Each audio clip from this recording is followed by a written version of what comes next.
Good morning. As Rob said, I'm Rod Paterson, Deputy Director in the National Shipbuilding Office. I'm going to spend the next 10 minutes or so providing some pipeline highlights from the last 12 months and some lessons learned before looking ahead to the next year.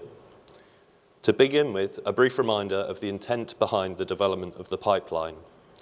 As I'm sure you will have all read, the National Shipbuilding Strategy Refresh, and if you've not, a limited supply is still available here in the foyer, so please get your copy quick before they sell out.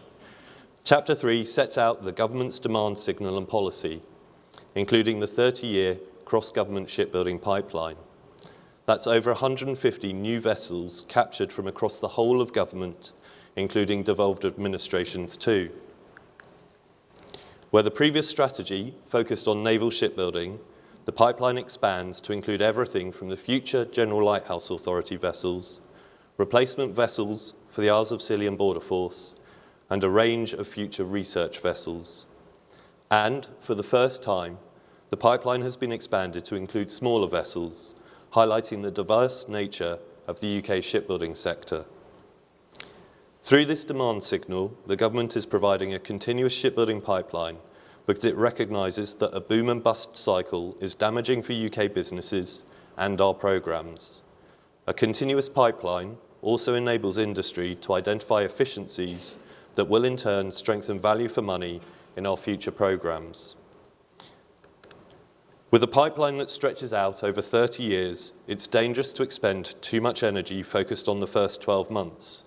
Nevertheless, there have been some significant advances, many of which Rex and the Minister and John have already touched upon.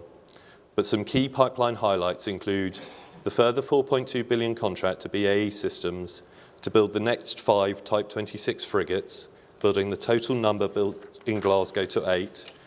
This is going to sustain around 1,700 BAE Systems jobs in Scotland and more than 4,000 jobs across the wider UK maritime supply chain until the 2030s.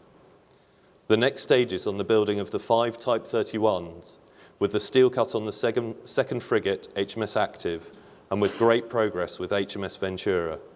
And Babcock's Arrowhead 140 frigate has been selected by Poland, with Babcock as the platform design and technology partner. The announcement of the £1.6 billion Fleet Solid Support Ships contract to Team Resolute, consisting of Navantia UK, Harland & Wolff, and BMT, creating 1,200 UK shipyard jobs, hundreds of graduate and apprentice opportunities, and an expected 800 further jobs across the UK supply chain. The £45 million contract to Babcock to maintain government's scientific research vessels, and the Polestar replacement for the Northern Lighthouse Board. Although that contract was won by an international yard, it will include at least £2 million of UK content, and we expect this to increase as the build progresses. This includes the opportunity of an internship programme for UK nationals. The year also saw the first Mersey ferry to be built in 60 years announced, with Camel Laird, a partner in construction and delivery. This announcement was also telling because the pipeline has not included local authority projects, but as we look to the future, the NSO will track and step up our effort to engage, as we have done with the replacement for the Lake Windermere ferry.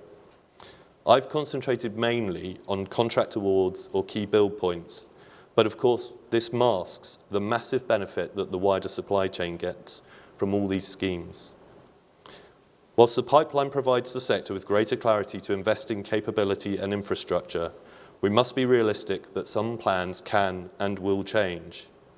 The most obvious example of this in the last 12 months is the Defence Secretary's decision, in response to Russia's illegal and unprovoked invasion of Ukraine, to bring forward the investment in 2 multi-role ocean support ships, surveillance ships, with the immediate termination of the national flagship competition to bring forward the first of those ships.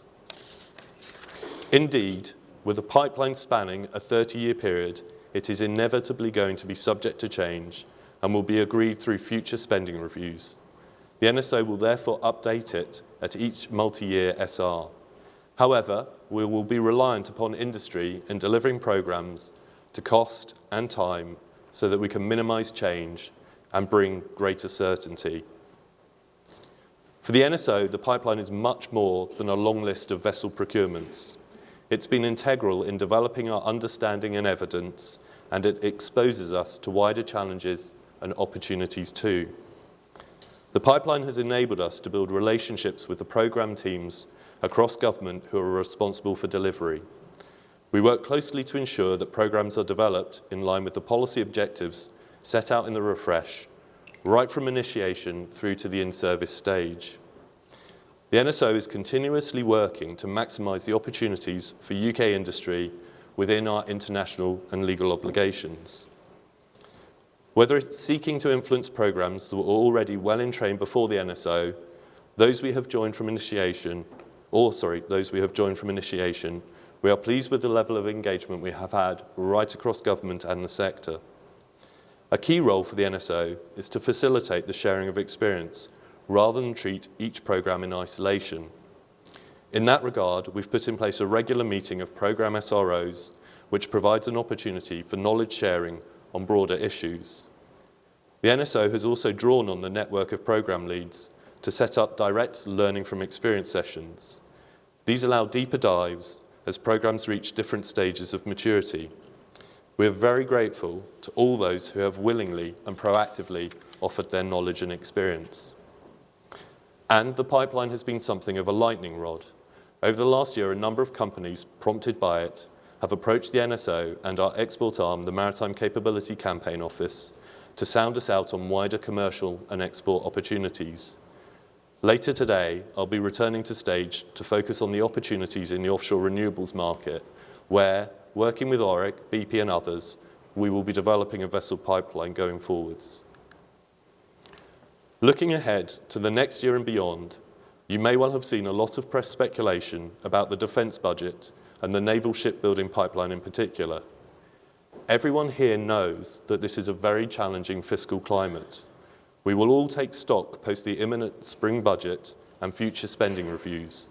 However, what we do know is that the Type 32 programme continues to remain a key part of the future fleet, alongside the multi-role support ships and future air dominance system. I also want to single out the next stages of the Defence Marine Services Next Generation Vessel Replacement Programme, which will materialise over the next 12 months. As a £595 million programme, some here today may be less enthused, but with 35 ships, including pilot and passenger vessels, lighters, barges, workboats and tugs, this offers a great opportunity for UK companies and our leading SMEs, subject, of course, to competitive processes ahead.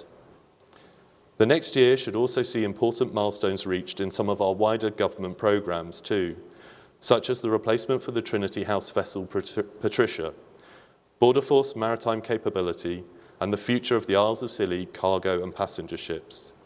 Here in Scotland, further progress will be made with the next stages of the CMAL Small Ferry Replacement Programme. The NSO was also delighted with the recent award of levelling up funding to replace the Fair Isle Ferry, and look forward to working with that programme team as they ramp up over the coming months. There are also some new programmes that were not included in the original pipeline that the NSO are supporting and engaging with. This includes the inshore fisheries and conservation authorities supported by DEFRA, who are looking to replace approximately 6 of their smaller enforcement assets, a propulsion upgrade for a larger vessel, 2 additional new enforcement vessels, and a small research vessel.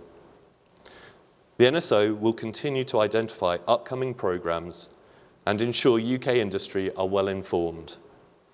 And we will consider the potential expansion of the pipeline to include a greater number of small boat opportunities. Whilst we see merit in this further expansion, we also have to avoid it becoming too unmanageable. Over the year ahead, we will seek to further embed ourselves in the delivery of pipeline programmes. Our approach is collaborative, but we'll also use our role in spending approvals for any government shipbuilding programme. We are led by a shipbuilding czar who takes his responsibilities seriously and presses departments to match his expectations.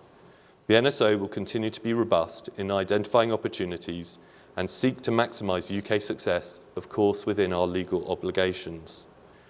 We will use our increased visibility of the capacity and capability across the UK shipbuilding sector to understand the challenges and opportunities across the pipeline and wider supply chain. This will allow us to work ever more closely with our colleagues in the Maritime Capability Campaign Office to identify potential export deals underpinned by UKEF support to increase opportunities and complement the domestic pipeline and commercial deals. So, drawing to a close, what are the key takeaways so far? Firstly, strong government and industry engagement from the outset is absolutely critical. Then, lessons for government include the importance of building a knowledge-sharing network, working across Whitehall and industry to understand the market. As I think will be said many times today, collaboration is key. Being an intelligent customer, going to market with a clear set of requirements and understanding the implications of the procurement approach on the UK market. Engaging the market early, making it as accessible as possible. Being an attractive and intelligent customer throughout, being proactive and engaging with the yards. And what can our shipyards do? Engage with the customer and take every opportunity to understand their requirements.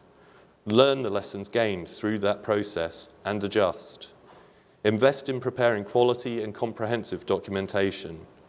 Compete and win those contracts when, of course, that's the chosen procurement approach. As Admiral Rex noted in his opening speech, UK shipyards might not win every contract, but our aim is to set the conditions so that there are genuine opportunities out there for UK suppliers if they want them. I look forward to speaking to as many people as possible today and in the coming months. The NSO is hugely ambitious for the year ahead, and we're ready to drive continued progress and success for the UK shipbuilding sector. Thank you for listening, and I'll now pass back to Rob.